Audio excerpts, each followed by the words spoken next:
Hi guys, it's Frankie from Frankie Tech. Good to see you guys again. And I'm here today with the official Frankie Tech First Phone Awards 2018. Here we are, guys. And just want to preface this by saying these phones that you see in front of you here are all winners already of phone awards today. Now, there's going to be plenty of phones that you will be seeing here as well that are not in front of you, but I have tried to put as many of the phones that I currently own in front here in full display, and most importantly, I will be kind of going down the list and explaining kind of my thoughts on each one. I'm going to do this long form, guys. I haven't done a long form video in a while, so it may be a little bit longer than expected, but for all you guys who have been here longer, hello again to real-time video and audio here. If you guys like that format, well, here it is for you again. So let's get started with the first award. Let's not waste any time. So the first award is Best Photo Camera. So this is Best Stills Camera. And I gotta say that, the photo camera space in just phone tech this year has been amazing. We've made major strides, and I think most importantly, the really top phones have stayed really good, but the most amazing thing has been in the kind of the budget segment where phones that are now kind of costing a lot less can produce some great photos. And so, and you saw with that MKBHD blind test that the Pocophone kind of finished second there and beat a lot of these other kind of more expensive phones. So it really is amazing a time we're living in now with photo cameras and photo stills. That doesn't mean that we still don't have a winner today. And the winner of Best Photo Camera here on Frankie Tech is the Pixel 3 XL. Now, the Pixel 3 XL, I gotta say, from a point and shoot perspective, is one of the best photo taking phones that I've ever owned, and in fact is the reason why I'm still keeping it and why I will be bringing this phone with me on my vacation, because this phone with the single lens, it's amazing what it actually can do. And hit the B-roll right here, guys. Let's have a look at some of the shots I've taken on this amazing Pixel 3 XL. And so you see them there. There's just some great shots that this camera is able to do. And I know DxOMark just came out with their scores. They scored a 101 on DxO. Now, I think that is very, very undervalued there. I think this DxOMark should be much higher than that, because as a single shooter, this is my go-to camera that I bring alongside the iPhone, but I use the Pixel 3 XL camera more for my daily shots, when I'm out with friends, when I'm at a dinner. It just takes spectacular shots, and I just absolutely love it for that. So that is your winner of the Phone Camera Award, but I will pick a runner-up here, and the runner-up in the Phone Camera Award section is none other than the Mate 20X. And the Mate 20X is what I would probably consider the most versatile stills photo shooter on the market. It definitely, with its triple camera setup, can take incredible photos, and it's got the versatility, and that's really the point. So you see, I just took this shot of these phones here, but this is the only phone where I can actually take a shot of every single phone right here on this table and be able to do it with minimal effort. You see it there. Look at that. That is the versatility of this smartphone here. The widescreen aperture, the widescreen lens, and the telephoto lens combined with this amazing 40 megapixel shooter. This phone camera is definitely the most flexible, the most versatile, like I said, and I think most importantly, it's the one that if you want to tinker with your photo taking, it's going to give you the best results. That's not to say that this could easily have won this, but I just think for general point and shoot, which is the way I normally shoot, pick the Pixel 3 XL as the best camera of 2018. And now we go into the second camera-related section, and that is Best Video Camera. And I think it's going to be pretty clear to you guys if you follow my channel what the choice is here. The best video camera of 2018 is the iPhone XS Max. And how can I say that with such confidence? Well, there are always some comments in the comment section that when they see a reflection, they see a certain angle, they say, Oh my God, look at that. He's filming with an iPhone. He's filming with an iPhone. Well, guess what, guys? I've been filming with an iPhone since the very beginning. And there's a reason why, as of right now, when I started my channel, I needed a camera, a video shooter that was reliable, that could take 4K at 60 frames per second, and that could take smooth, very good quality video that could work well with my workflow. I use a MacBook Pro for editing, and that would be able to use AirDrop to just send the files over. And there has been no better camera to do that with than the iPhone 10 previously, and then the iPhone 10s Max. Now, I always get comments from you guys there asking, what camera are you using to take this? Because it looks so crispy, it looks so good. And that explains it right here. It's because of this phone right here, and the iPhone 10s Max is by far the best video camera shooter that I own, hands down. But we do have a runner-up here, and that would be the Pixel 3 XL. There have been a few times when my iPhone has just crapped out on me and I needed a secondary video shooter for a few live streams. In fact, my second video that I did ever on the channel was with a Pixel. And so the Pixel as a video shooter has great stabilization. It actually ranked higher in the video scores than the iPhone XS Max on DxO. Don't ask me how that happened, but it definitely did. And it is a great video shooter overall as well. So there you go. In runner-up, the Pixel 3 XL. Let's go now into the next rounds, and that concerns design. So best design right here. What does that mean, best design? Well, I'm kind of going to pick two options here. And the first one is kind of the design that really stood out, that really that took risks and that was really interesting. And then I'm going to give more of a design award just for an overall design feel and what I think is the best phone of the year. So for best kind of daring, best risk-taking design, it's this phone right here. And it was actually a phone that supplanted my original choice, which was the Oppo Find X. That's this phone, the Vivo NEX 2. And this phone is just incredible in the sense of the design. It is trying something so unique here with a dual screen, and it actually pulls it off. And that's the crazy part about this. And you see there, it's not the biggest screen on the back, but it is a screen nonetheless, and it can be used.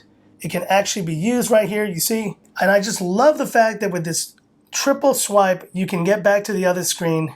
They've not had to increase the thickness of the phone. There's still a 3,500 milliampere battery in here, which is bigger than any of those slider phones were. And this is, I think, a better implementation to create a bezel-less phone than the slider. Come at me if you don't agree, but I think as a design and a daring design award winner, this is it. The Vivo NEX 2 takes that risk-taking design award. But what about just regular design? What about the phone that really just feels best in the hand, just design feel as a phone, as just a regular phone? Well, I'm going to have to give that one to the Mate 20X. And it was kind of a toss-up here, guys. I was really considering the iPhone XS Max, which has really sleek, incredible, just crafted design. But I gotta say, the thing that wins it for the Mate 20X here, other than the fact that the fit and finish are just incredible, is this back. This back, I feel, is like a telltale sign that I think Huawei knows we are getting tired of these slick glass back phones. And by putting this, and you hear it there, listen to that, this kind of wispy, perforated, ridged back, which just gleams in the light so nicely here. This thing is the ultimate phone in terms of what it feels in the hand versus representation. So like you're seeing this phone right here and you say, oh, it's just a glass back phone, who cares? Hold one of these in your hand and you will see what I mean. This design just feels so great. And beyond that, obviously you have some of the smallest bezels on any phone. This being as big a phone as it is, and a nicely implemented teardrop notch right here. This phone, design-wise, is incredible. And I think the entire Mate 20 series is incredible. That whole kind of series has amazing design. And so as a representative of that, I give it to the Mate 20X as just the best overall designed phone of 2018. Great work. Man, we're past the 10-minute mark. We still have plenty of awards to go, so let's keep it going here. The best budget phone. Now, this is an important one here. What is the best budget phone of 2018. And I have tested so many phones in that kind of 200 to 300 price range, guys, and even below that. And so I've had a chance to really play with a lot of different phones, the Mi A2, the Mi A2 Lite, a bunch of different Honor phones, the Honor Play previously. Obviously, I played with the Mi 8 Lite previously. But there was one phone that kind of stood out amongst those that really just made me see this is the best phone that $220 can buy, and that is the Honor 8X.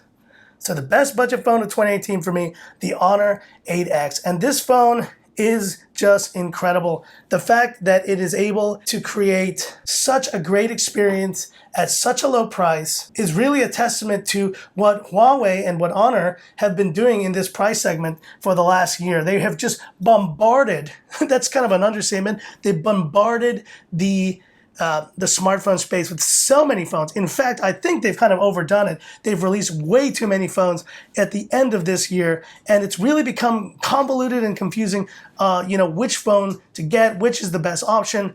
But I say it right here, if you are in that kind of $200 to $250 price segment and you're looking for the best phone, the best budget phone, look no further. The Honor 8X is it. With its amazing, just sleek design, bezel-less kind of look, beautiful kind of glass back here you see. It is a bit of a fingerprint magnet, but it's the way it feels in the hand with the anodized aluminum edges. It's just incredible for the price.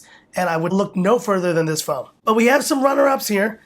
And the two runner-ups, kind of as a tie, are two Xiaomi phones, and that's the Redmi Note 6 Pro and the Mi 8 Lite. Now, I did test the Mi 8 Lite versus this phone, and in the end, I chose the Honor 8X over the Mi 8 Lite. Something about the Mi 8 Lite that just kind of didn't fit well with me for some reason. I don't know what it was. It maybe felt a little bit hollow, and any of you Mi 8 Lite users out there, you may see what I mean. This phone doesn't feel hollow at all. It feels really well built, sturdy. It just feels great. And the Redmi Note 6 Pro was a great phone. I mean, I know you guys love that phone. I gave a bunch of giveaways of the Redmi Note 6 Pro. So as a Snapdragon 636 phone that kind of replaces the Redmi Note 5, which I know is a big one that you're all a big fan of, that's also a great option. But for best overall budget phone, I gotta give it here in that kind of 200 to 250 price range to the Honor 8X. And now we go to best software. Now, what does that mean by best software? Just what has been my kind of best or favorite software experience so far on a phone this year. And this was a really close one because I was really between two phones. And I decided, though, I'm going to go kind of with what my natural tendencies are and pick this one. That's right, the best software of 2018 goes to the Xiaomi Mi A2. And here's the Mi A2. And this phone, as you guys know, is running Android 9 Pie. And it's been recently updated to that. But the main thing that it's running here is Android 1. And to this moment, I still, because of just my leanings towards Pixel and previous Nexus phones, that's where I've lived in Android most of my life. And I will always pick an Android phone with Android 1 over the, just kind of over any other software experience. I like it better. And I gotta say that this is it's just sleek. It just works. And that was the thing about this phone. This phone is not impressive hardware-wise that much. It's a pretty standard aluminum back. You see here, it still has bezels. This phone was great at the time, but it really feels antiquated now with all these bezel-less beauties coming out at such low price points. But the thing that made me keep coming back to this phone was the software. And Android 1 is just smooth. That's all I can say. It just works. I love having the Google kind of side tray there. And as you notice, I already put the rootless Pixel launcher on my Vivo NEX2. I enjoy it. It's something that I will always probably like better than any other software experience. And so I picked that as the best software experience of 2018. But if I had to pick a second here, and it was a very close second for software experience, it's the Mi Max 3 and MIUI 10. Now, I gotta say, my experience with MIUI has been a major part of this story of this channel in its first 6 months. I did not like MIUI when I started the channel again. 6 months ago, in fact, I will tell you guys, I hated MIUI. I couldn't stand it. I would put Nova Launcher or the rootless Pixel launcher on these phones as fast as possible. And yet, here we are at the end of 2018, and I can proudly say that I am a MIUI fan. And in fact, I am a MIUI 10 fan mostly. MIUI 9 was okay, but when MIUI 10 came out, it created just such a great experience, specifically on this Mi Max 3, that I found myself using it all the time. I gotta say, this phone was the best implementation of MIUI 10 just because of the large display. I have enjoyed it so much. I love the notifications, the way they look, and I love the slider. Everything has just been done so beautifully in MIUI 10. That's why I used this phone when the MIUI 10 came out to really showcase it. It's a very close second to Android One, but in runner-up place, I give it to MIUI 10 on the Mi Max 3. And now, the award that we never want to give out, but we're going to do it here on the first annual Frankie Tech Awards. And I just call it the Biggest Disappointment Award. This is the Frankie Frustration Award. This is the award that goes to the phone that frustrated me the most, that I had the worst experience with. Actually, a number of phones I've tested that were getting close to that level of frustration, but no other phone frustrated me more, and it's not here obviously because it's gone, it's donezo, and that is the Honor 10 Lite. You see, this phone was really nice. I loved the design initially of this phone. It looked sleek and nice, but as I started using it into the first day, second day, I noticed that it actually had a cheap feeling to it, and it was a plastic back. The build quality just wasn't to the level of what I expected when comparing to the Honor 8X, the Honor Play, and some other phones. But the major issue was that terrible apps support. And for all you people out there who were saying, I didn't know, oh, it's a China ROM, you can't download Google Apps, why are you complaining? You obviously don't watch my channel then, because that's all I test on this channel are China ROM versions of phones. And I'm able to put Google Apps on every single one of those. That was the first phone that I have not been able to put Google Apps on. So the fact that I couldn't get the app support right and that the software experience just wasn't working right, major compatibility issues, could never download Google Photos, never download any like Asphalt 9 games. The apps would just crash automatically. It's a cheap phone, and there's so many better phones in that $200 to $250 price range. I'm looking at them right here over the Honor 10 Lite. So I don't recommend that phone at all. And it takes the cake as my biggest disappointment. And kind of a runner-up to that biggest disappointment would have previously, I said, have been the, let's say, Vivo X23, which I used for a little bit, but just software-wise, once again, didn't enjoy it. And I'm kind of having the same struggle here with Fun Touch OS on the Vivo NEX2. I don't like Fun Touch OS. It's amazing how a lot of these things are tied to software experiences. You notice here we have great hardware at any price point now. You can get great hardware everywhere. But what is really separating the kind of the phones that you should get versus the ones that you shouldn't are now software experiences. And looking at the Pocophone, looking at like MIUI 10, Android One, looking at iOS 12, looking at even what Huawei is doing, they've really stepped it up. There are no excuses now for bad software experiences, and the Honor 10 Lite was just the epitome of that. And then one last note on disappointments. I didn't want to include them here because I know a lot of you guys love them, but I was disappointed by this whole slider kind of fad that kind of went by just recently. And I know there's still some phones coming out. People think sliders are back. I don't think they're back. I think as soon as that Nova 4 and the Honor View 20 come out, as soon as those phones are out, the slider is dead. Like, there's no point for it. In fact, I would choose this Vivo NEX2 over any slider phone any day. You see that? That's the sound of silence because you have no moving parts, and it's better.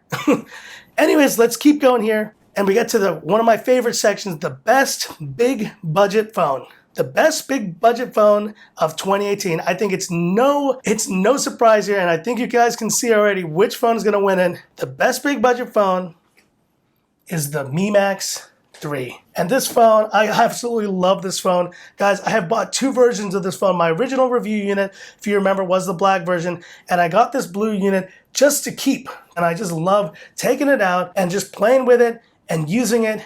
It's great for content, but the main thing about this phone, I think, as you saw from a lot of my other drain tests that I've done previously, the battery life on this was incredible, and only recently was finally supplanted by the Mate 20X in that epic battery drain test I did. And yeah, so the Mi Max 3, if there is any doubt, there should be none at this point. If you need the best big phone for under $300. Look no further. It is this phone. And now it's kind of an honorable mention here to the Honor Note 10 as the other best big budget phone. And that's not really exactly a budget phone because it's a bit more pricey. I know in other markets it's like 400 or 500 bucks, but I think the main thing about that phone is that now the price has gone down, and if you can get it for closer to that 300 price range, it may be worth considering. It's got great build quality. It looks like a bigger version here of the Honor 8X, and I did have that phone for a period of time. I did get rid of it and kept the Mi Max 3 instead. And I think it was a good choice because I think pound for pound, this is by far still the ultimate big budget phone. So Mi Max 3, I love you. And you're going to be still a part of my channel. You're just mine. This is going to stay with me now for a long time. In fact, I can't wait when the Mi Max 4 comes out to be able to actually have this phone in my possession to be able to compare those two. And now we go to what I call the Most Improved Award. So the Most Improved Award really goes to the phone that, at least from my experience, has actually kind of turned my perceptions around of what I at least previously thought of the company or previously thought of the lineup. And that phone is not in front of you here, but that's because my wonderful wife is actually using it, and she's the one who's been testing this phone more than anyone else. But I have taken some B-roll of it, so hit the B-roll right there. That's right, it's the OnePlus 6T. Now the OnePlus 6T, I gotta say, it's probably the one phone that has kind of changed my perception of a company more. It has done more to change my perception than any other phone ever. And I gotta say, it's just because of the sleekness. There's not a phone that does anything like amazingly well. It's not the number one leader in any specific area, but the fact that it's so very good in every single area, it just makes me realize that OnePlus is legit. They've really upped their game from the summertime, even from the OnePlus 6. And I don't mind the loss of the headphone jack if it means that you can get a phone this sleek. But most importantly, I'm kind of starting to at least come around to the fact that the haptics on the OnePlus 6T are garbage. Now look, they are garbage, but my wife, I told her about it, like, what do you think of these haptics? And I kind of explained it to her. Turns out I'm probably one of like maybe 10 people. So like the other 90% of people who use this phone don't even think about it. They don't think about the kind of vibration motor of the phone. And I do hope that in the next generation, OnePlus steps it up in that regard. But just from like the OnePlus 5 and 5T series in terms of the camera performance, just overall performance, design, build, sleekness, even unboxing, like they've always been pretty good at that stuff, but the 6 and the 6T really took it to another level. And in fact, that OnePlus 6T in this beautiful thunder purple is just spectacular, and it's no wonder it's winning Phone of the Year awards all over the place. I'm not gonna like award any big awards because I just haven't really used it as much, and I really still don't like the haptics on the phone. But for Most Improved, the OnePlus 6T takes it here on Frankie Tech. And kind of honorable mention here for our runner-up for Most Improved is the Nokia X7 or the Nokia 8.1, and it really went pound for pound with one of my favorite phones of the year, the Pocophone F1. I had previously tested the Nokia X6, and that phone it was okay, but there was just something about just the overall feel of it that just wasn't as refined. And I think that X7,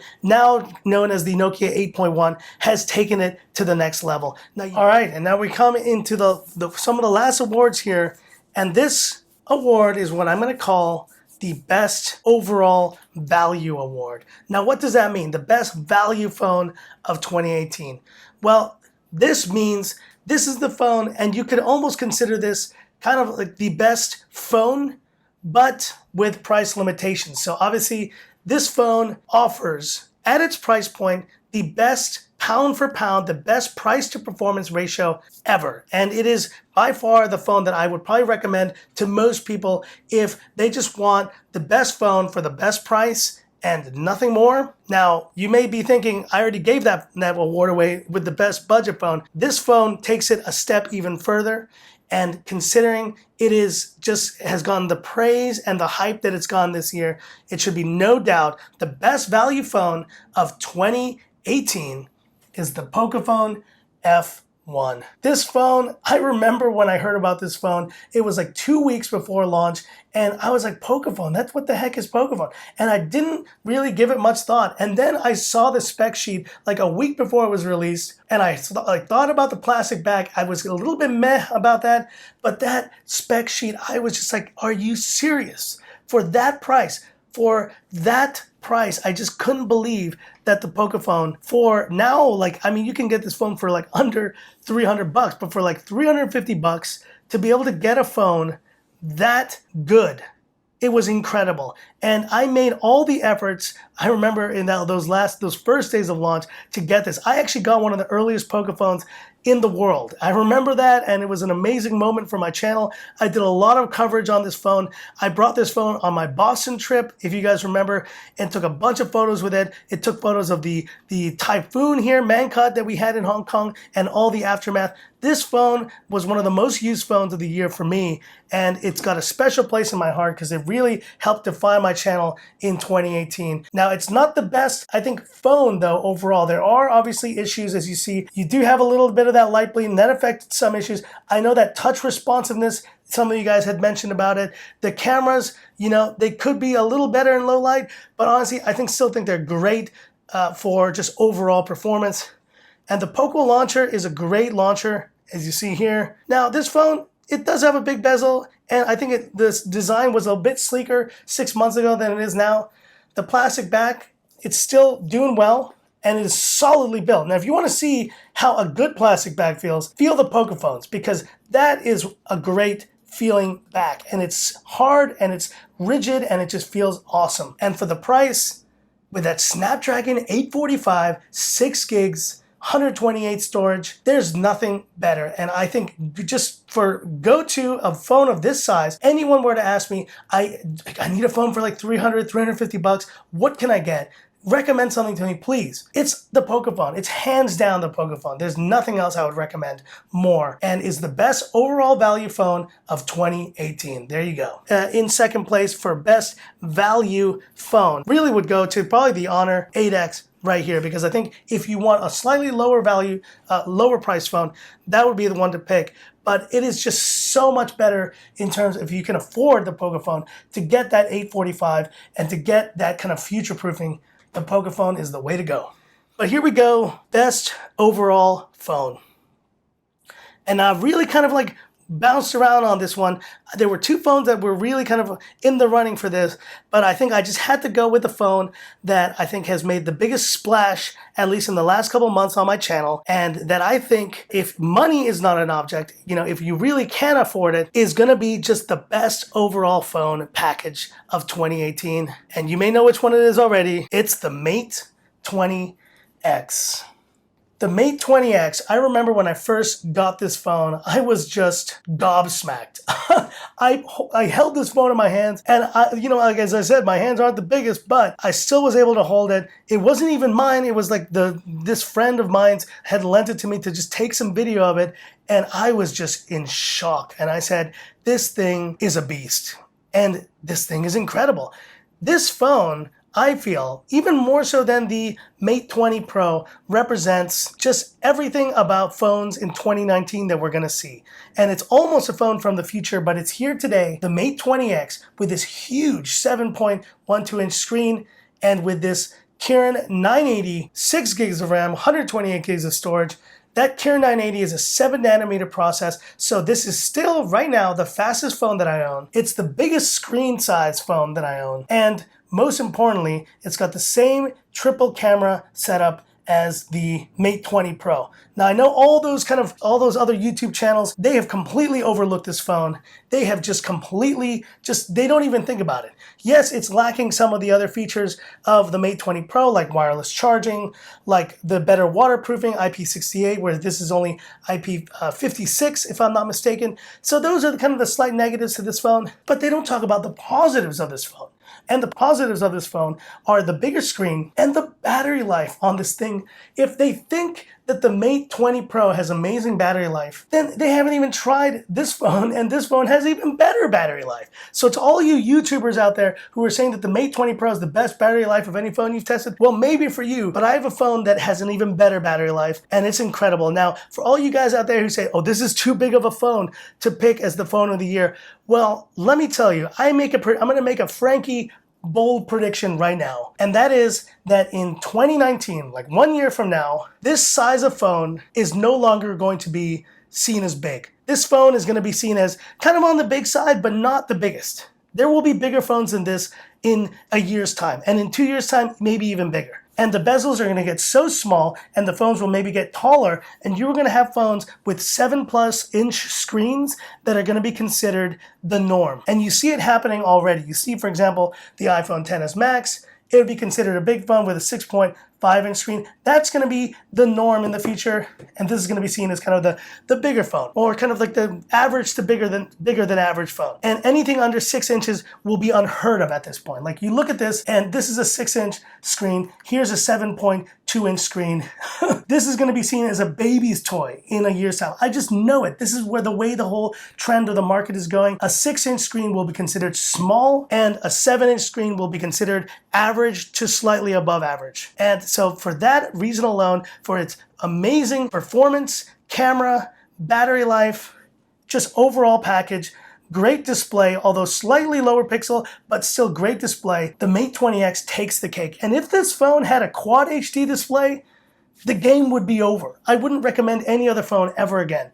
I would say that this phone, except for the Full HD versus Quad HD, this would be the best phone ever. Absolutely the best phone ever, and is only let down slightly by that lower pixel per inch resolution. But the Mate 20X takes it right here and is your best overall phone of 2018 on Frankie Tech.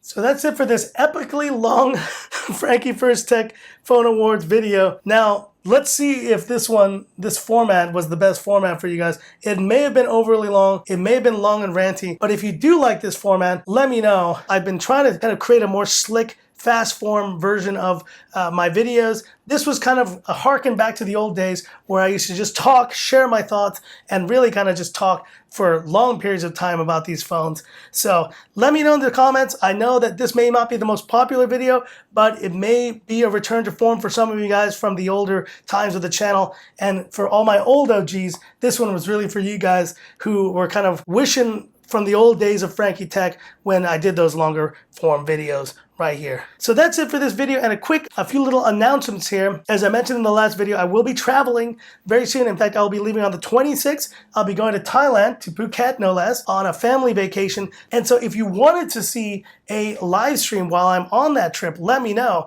because I will be bringing some of these phones along with me for the trip, and I would love to do a live stream at one point with you guys. So if there is interest in that, hit me up in the comments, and I would love to do that for you guys at some point. So what a year it's been. What an amazing 2018 for Frankie Tech. I can't thank you enough. I went from zero to literally a tech channel. Like, I went from nothing to being here with you guys and being able to share my thoughts on these phones, hitting the 25,000 sub mark very soon, hitting the 5 million views very soon. It's just unreal, guys. And I'm from the bottom of my heart must say again, thank you so much for all your wonderful support. And stay tuned for 2019, because it's going to be an amazing time with amazing phones coming out. And I'm going to be here covering it every step of the way. So stay tuned for that. And one last plug I will mention here. Have a look at this link, www.frankietechvideos.com. This is my new official website for Frankie Tech, and it's going to be an amazing spot for me to share my experiences and kind of do it in kind of a more of a written format. There will also be audio formats coming in the future. I hope this to be another venue to be able to share my thoughts, my ramblings, my musings on technology and on phones with you guys. There's not much content there right now, but stay tuned. There will be great content there very soon. So that's it for this video. Thanks for watching. Happy holidays and a very happy new year to you and your families. And this is where I leave you by saying, this is Frankie Tech signing off. Y'all have a good one.